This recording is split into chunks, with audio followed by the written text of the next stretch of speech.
કોલકાતાની R G care medical કોલેજમાં થયેલ મહિલા રેસિડેન્સ ડોક્ટર પરની ઘટનાના દેશભરમાં ઘેરા પ્રત્યાઘાત પડ્યા છે। સમગ્ર દેશમાં ઘટનાને લઈને વિરોધ જોવા મળી રહ્યો છે, ત્યારે દેશભરમાં ડોક્ટરો હડતાળ યોજીને પીડિતાને ન્યાય મળે અને આરોપીઓને કડક સજા થાય તેવી માંગ કરી રહ્યા છે। જ્યારે આજે પાલનપુર ખાતે બનાસ મેડિકલ કોલેજના ડોક્ટરો તેમજ પાલનપુર સિવિલના ડોક્ટરો દ્વારા સૂત્રોચ્ચાર સાથે ડોક્ટરોએ વિરોધ નોંધાવીને પીડિતાને ન્યાય મળે અને આરોપીઓને કડકમાં કડક સજા થાય તે માટેની માંગ કરી છે। આ હડતાલમાં સિનિયર અને જુનિયર રેસિડેન્ટ ડોક્ટરો, ડીએનબી રેસિડેન્ટ ડોક્ટરો અને ઇન્ટર્નલ ડોક્ટરો પણ જોડાયા હતા। ડોક્ટરોનું કહેવું છે કે જે ઘટના બની તેનું ખૂબ જ દુઃખ છે, ત્યારે આવી ઘટનાઓ ફરીવાર ન બને તે માટે આરોપીઓને ઝડપથી કડકમાં કડક સજા કરવામાં આવે અને દેશભરના જે ડોક્ટરો છે તેમની સામે ફરી કોઈ આવી ઘટના ન બને તે માટેનો સરકાર દ્વારા યોગ્ય પગલાં ભરવા જોઈએ। અને જો કે હડતાલને લઈને ઇમરજન્સી સેવાઓ ચાલુ રાખવામાં આવી છે। જે પશ્ચિમ બંગાળના કલકત્તા સિટીમાં આરજી કેર મેડિકલ કોલેજમાં એક દ્વિતીય વર્ષ જુનિયર રેસિડેન્સનું જે જધન્ય એના સાથે જે જધન્ય કૃત્ય કરવામાં આવ્યું છે નરાધમો દ્વારા, એના વિરોધમાં અમે બનાસ મેડિકલ કોલેજ અને જનરલ હોસ્પિટલ પાલનપુરના તમામ તબીબો એના માટે સંવેદના અને એને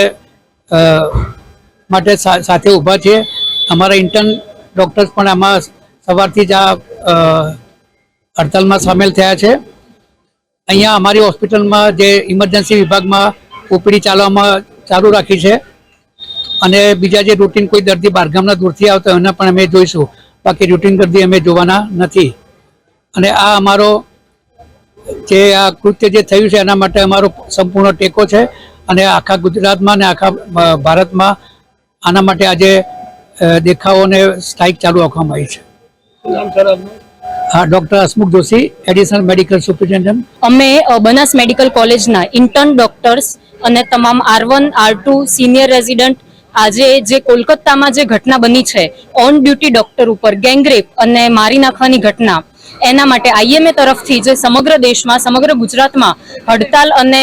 ઇમરજન્સી તમામ સેવાઓ ચાલુ રાખીને, ICU, ટ્રોમા તમામ સેવાઓ ચાલુ રાખીને એના સિવાયની નોન ઇમરજન્સી સેવાઓમાં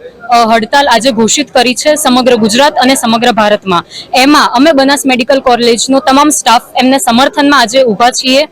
અને આટલી શરમજનક બાબત આપણા દેશમાં બની છે, જે આજે પહેલી વખતની ઘટના નથી, હવે રોજબરોજની ઘટના થઈ ગઈ છે, તો એની સામે આંખ આડા કાન કરવાનો પ્રશ્ન હવે એ વસ્તુ પોસિબલ નથી। એની સામે કોઈ પણ જાતનું જે રીતે હડતાલ, પ્રોટેસ્ટ જે રીતે અમે એની સામે દેખાવો કરી શકીએ એ માટે અમે સૌ આજે અહીંયા ઊભા છીએ અને IMA તરફથી, ઇન્ડિયન મેડિકલ એસોસિએશન તરફથી આજે 16 ઓગસ્ટ 2024ના રોજ સમગ્ર ભારત અને સમગ્ર ગુજરાતની હોસ્પિટલોમાં OPD સેવાઓ બંધ રાખવામાં આવી છે, ટ્રોમા અને ઇમરજન્સી સેવાઓ ચાલુ રાખવામાં આવી છે। એના માટે જ અહીં બનાસ મેડિકલ કોલેજ પાલનપુરની અંદર અમે સૌ એ હડતાલની અંદર એમના સમર્થનમાં ઉતરેલ છીએ। બંગાળ કોલકાતામાં થયેલ આ ઘટના ખૂબ જ દુઃખદજનક છે। એ પ્રત્યે હવે entire medical fraternity, Indian medical association અમારા બધાની એક જ માંગ છે કે જે વિક્ટિમ હતી એ નિર્દોષ હતી, એ 36 કલાક ડ્યુટી ઉપર ગયેલ ડૉક્ટર હતી, તો હવે અમે એ માંગ કરીએ છીએ કે એને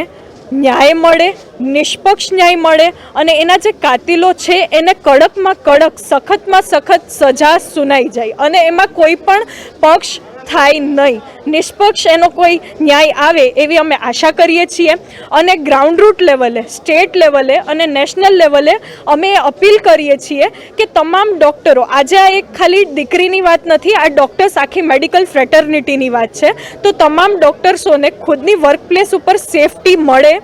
એની અમે કરીએ છીએ, અપીલ કરીએ છીએ કે ત્યાંના ઓથોરિટીઝ, કન્સર્ન્ડ ઓથોરિટીઝ દરેક કોલેજીસના અને લોઝ એન્ડ એક્શન્સ ગવર્મેન્ટ તરફથી અમે એક્સપેક્ટ કરીએ છીએ કે વાયોલન્સ અગેન્સ્ટ ડૉક્ટર્સની વર્કપ્લેસ ઉપર સેફટી, નાઇટ શિફ્ટ ટાણે ડ્યુટી રૂમ્સ અથવા ડૉક્ટર રૂમ્સ પ્રોવાઈડ કરવામાં આવે અને કોઈ પણ જાતનું આ બાબતે કોઈ પણ સહન કરવામાં ના આવે અને કાયદા કાનૂન